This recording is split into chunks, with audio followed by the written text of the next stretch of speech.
बिस्मिल्लाहिर्रहमानिर्रहीम, अस्सलाम वालेकुम। Welcome to Harvard Academy. आज हम अपने एक नए सब्जेक्ट का आगाज़ कर रहे हैं और ये मैथमेटिक्स ऑफ फाइनेंस है। और जितनी भी बैंकिंग रेलिवेंट जॉब हैं, जैसा कि OG3 है, वो ZTBL के हवाले से हो, स्टेट बैंक ऑफ पाकिस्तान के हवाले से हो, या जो बाकी बैंकिंग सेक्टर की जॉब्स हैं, इसके साथ साथ नेशनल सेविंग ऑफिसर के लिए, असिस्टेंट नेशनल सेविंग ऑफिसर के लिए और जूनियर नेशनल सेविंग ऑफिसर के लिए ये कोर्स डिज़ाइन किया जा रहा है। जितने भी फाइनेंस के रेलिवेंट या बैंक के रेलिवेंट किसी की जॉब होगी तो उसमें जितनी भी मैथमेटिकल कैलकुलेशंस होती हैं या बैंकिंग ट्रांजैक्शन होती हैं, और उसमें मैथमेटिक्स प्लस फाइनेंस दोनों का एक कम्बिनेशन होता है और बहुत सारी उसमें क्यूरीज होती हैं। और जो एज ए वर्किंग मैनेजर है, या उसको ऐसी स्किल्स पर भी ग्रिप होनी चाहिए, साथ साथ में उसको नॉलेज भी होना चाहिए, तभी जाके वो अपने कस्टमर को अच्छी सर्विस दे सकता है और अच्छे तरीके से उनको मोटिवेट कर सकता है जो भी वो पॉइंट कम्युनिकेट करना चाहता है। सो पहले हम इस सब्जेक्ट की टर्म्स जो इस्तेमाल होती हैं, डेफिनेशंस जो इस्तेमाल होती हैं मैथमेटिक्स ऑफ फाइनेंस में, उनको हम थारोली कवर करेंगे, ताकि हम जब चीज़ों को कवर अप करेंगे, लेक्चर सीरीज़ में आगे चलेंगे और क्वेश्चंस वगैरह सॉल्व करेंगे, तो आपको इस तरह से कोई भी प्रॉब्लम ना आए कि कोई नया वर्ड जो आपको कंफ्यूज करता हो। सो इस हवाले से पहले हम कॉमन टर्म्स वगैरह और डेफिनेशन वगैरह को देखेंगे। सो सबसे पहले देख लेते हैं APR किसको कहते हैं, एनुअल परसेंटेज रेट। कि अगर आपने कहीं पे इन्वेस्टमेंट की हुई है और आप उसके ऊपर एनुअल रिटर्न का कैलकुलेट करना चाहते हैं, या एनुअल इंटरेस्ट जो आप, लेट्स सपोज आपने लोन लिया है तो आप इंटरेस्ट पे करेंगे, तो आपको कितना पे करना पड़ेगा, APR है। इसी तरह से अगर आप अपनी इन्वेस्टमेंट, आपके पास पैसा है और बैंक में आप पे डिपॉजिट कर देते हैं, उसके ऊपर आपको कोई परसेंटेज मिलती है, रिटर्न मिलता है, इंटरेस्ट रिसीव होता है, तो आप उसको एनुअल परसेंटेज रेट कहते हैं जब आप उसको साल के हिसाब से कैलकुलेशन करते हैं। The yearly interest rate charge on borrowed money, अगर आपने बारो किया है यानी पैसा उधार लिया है तो उसके ऊपर एनुअल रेट के हिसाब से आप पे करेंगे, तो उसको हम APR कहेंगे। इसकी एग्जांपल है, अगर आपने क्रेडिट कार्ड इस्तेमाल कर रहे हैं तो उसमें से जितना आप इस्तेमाल करते हैं, एक महीने में 10,000 इस्तेमाल करते हैं, अगले महीने पर 15,000, अगले महीने में 20,000। सो इस हवाले से मंथली बेसिस पे आप जितना पैसा इस्तेमाल करते जा रहे हैं तो आपकी एक अमाउंट बनेगी जिसके ऊपर आपको इंटरेस्ट पे करना पड़ेगा। सो ये जो इंटरेस्ट होगा उसको हम APR कहेंगे। A credit card might have an APR of 18%, यानी कि वो 18% चार्ज कर सकते हैं, which means that you carry a balance on your credit card. इसका मतलब है जो आपने क्रेडिट कार्ड में से चीज़ें इस्तेमाल की हैं, उसके ऊपर से फंड्स जो आपकी लिमिट है उसमें से इस्तेमाल किए हैं, उसके ऊपर आपको इंटरेस्ट पे करना पड़ेगा। You would be charge 18% interest annually on that balance. जो भी आपने बैलेंस इस्तेमाल किया होगा उसके ऊपर एनुअल बेसिस पे आपको चार्ज करना पड़ेगा। इसके बाद आता है APY, एनुअल परसेंटेज यील्ड, यानी कि आपको एनुअल बेसिस पे जो अर्निंग होती है, रिटर्न मिलता है। The effective annual rate of return taking into account the effect of compounding interest. लेकिन एक बात उसकी याद आपने रखनी है कि जो आपको रिटर्न मिल रहा है, आपने लेट्स सपोज 1 लाख पे किया था तो उसके ऊपर आपको 10% मिल रहा है, तो वो आपका ऐड हो जाएगा। 1 लाख पे 1000 ये हो गया, प्लस आपका 1000 प्लस 1 लाख, तो आपकी अमाउंट कितनी बन जाएगी, 1,01,000। ठीक है जी।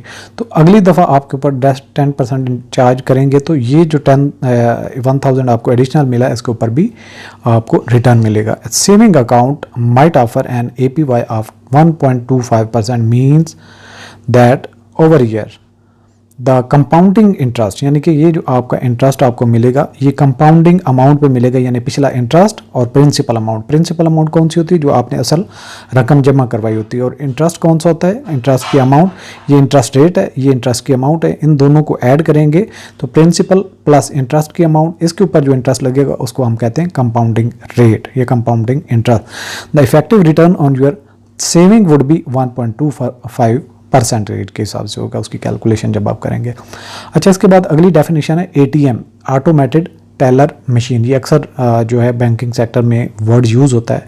अगर आपका बैंक अकाउंट है और आपने एटीएम कार्ड रखा हुआ है तो आपको उसकी जो फ़ायदा उसका होता है उसको आप आई एम श्योर के जानते होंगे।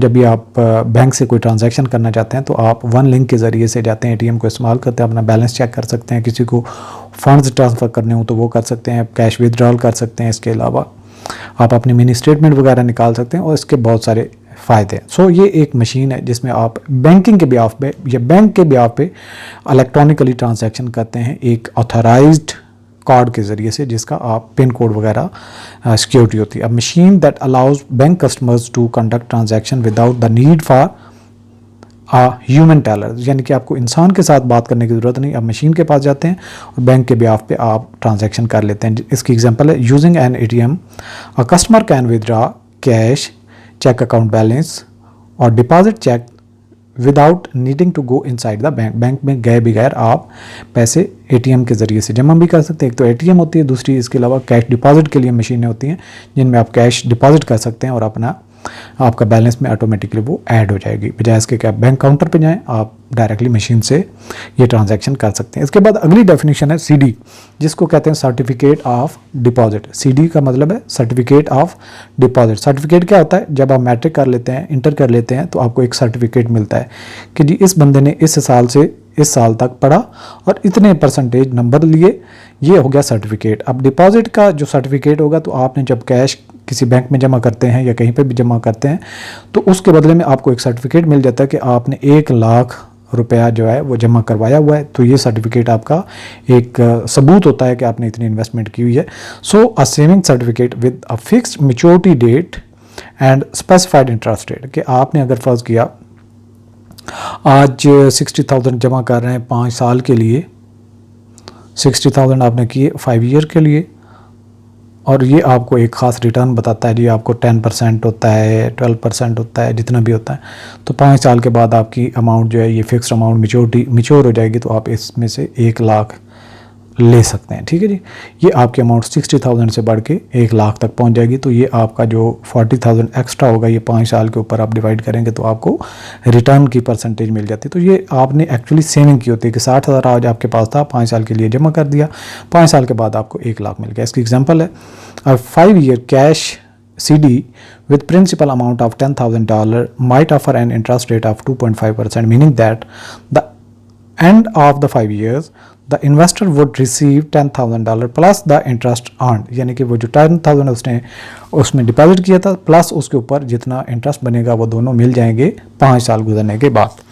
अच्छा, इसके बाद आ जाती है अगली डेफिनेशन ACH। ACH से मुराद होता है ऑटोमेटेड क्लियरिंग हाउस।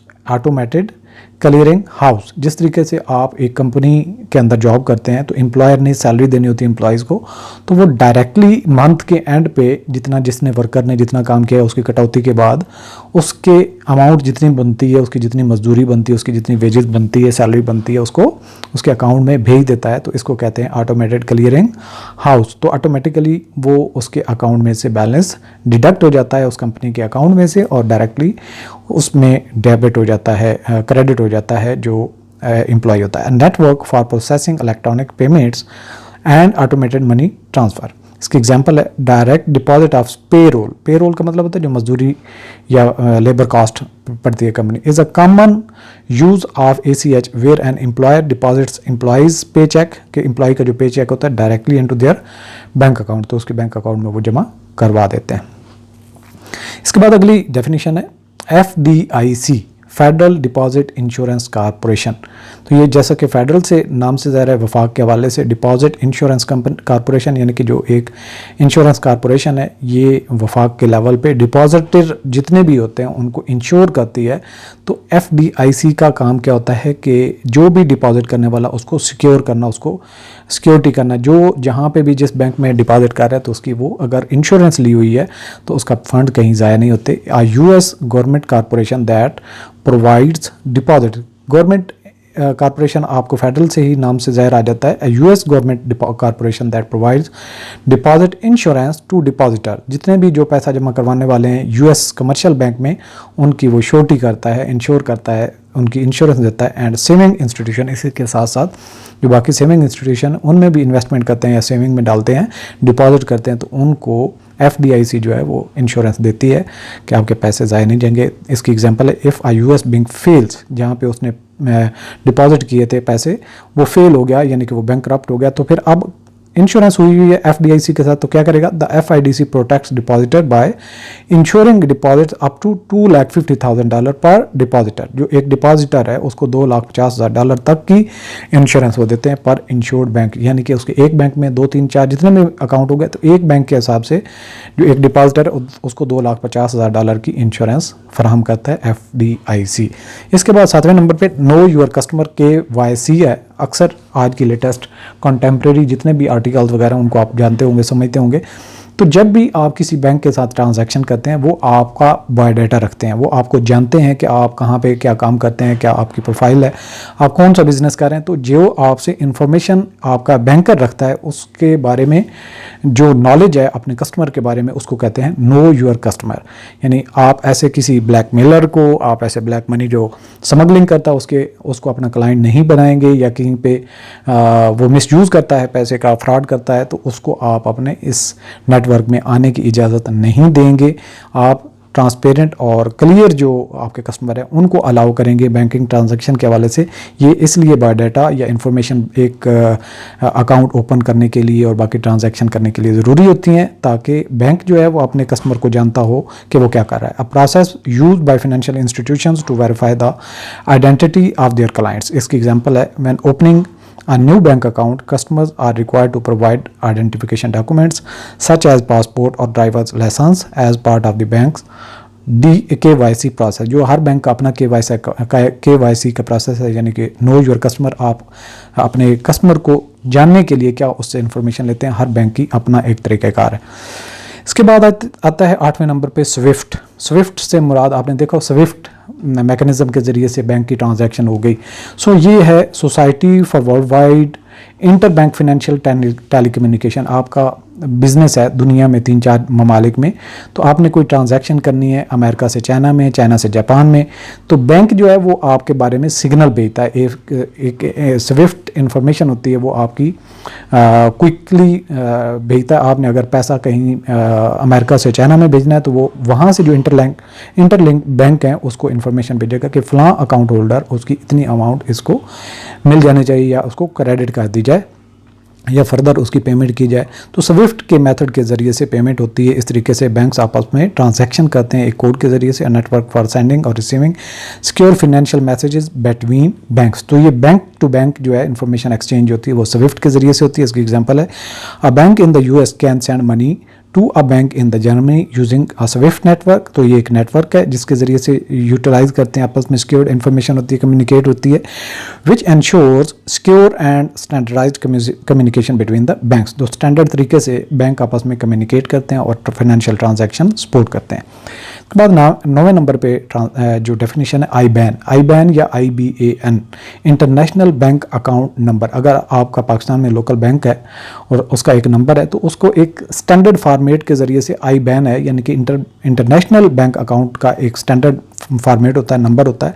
उस पैटर्न पे हर एक का अकाउंट, आपका अकाउंट आपसे कोई पूछे तो आप 340 450 390 लेट्स सपोज ये आपका बैंक अकाउंट, लेकिन जब आपसे कोई पूछेगा कि IBAN नंबर बताएं, तो फिर IBAN नंबर आपको इंसर्ट करना पड़ेगा, और इसमें इंटरनेशनल ट्रांजैक्शन जब भी आप करना चाहते हैं तो फिर आपको IBAN यूज़ करना होता है। And IBAN for bank account in Germany might look like DE 893704 004 44 0532 013000। ये है IBAN नंबर। तो इसके डिजिट देख लें 2 3 4 5 6 7 8 9 10 11 12 13 14 15 16 17 18 19 20 21 22 तकरीबन देख लें 22 डिजिट का है। तो ये IBAN नंबर है which helps in accurately identifying the specific bank account for international transaction. तो जब भी इंटरनेशनल ट्रांजैक्शन करना चाहते हैं तो उस अकाउंट को स्पेसिफिकली पहचानने के लिए वो एक यूनिक नंबर होता है, और पूरी दुनिया में कोई ऐसा दूसरा नंबर किसी और का नहीं होता। इसके बाद BIC है, बैंक आइडेंटिफायर कोड, एक बैंक का अपना कोड होता है जिसके ज़रिए से उसकी अपनी पहचान होती है। जब भी कोई ट्रांजैक्शन होगी तो उस ब्रांच का या उस बैंक का एक अपना नंबर जो BIC शो हो जाता है, उससे पता चलता है कि ये फलां बैंक की transaction. A standard format code use to identify banks and financial institutions globally. तो यहाँ पे फाइनेंशियल इंस्टीट्यूशंस और बैंक्स को पहचानने के लिए कोड जो यूज़ किया जाता है उसको BIC कहते हैं, बैंक आइडेंटिफायर कोड। इसकी एग्जांपल है the bank identifier code for Deutsche Bank in Germany is DEUTDEFF।